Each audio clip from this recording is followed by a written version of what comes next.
we recently published this paper in JCO Oncology Practice.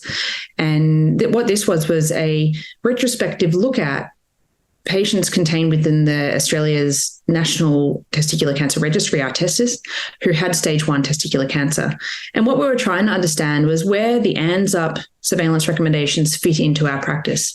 What we found was that we had 650 individuals in this database with stage 1 testicular cancer, and across a median follow-up of around, 34 months by memory, we found that around 80 people relapsed. And that was sort of in keeping with what we know of testicular cancer, particularly because some individuals did ultimately receive adjuvant therapy, given this was a real-world practice.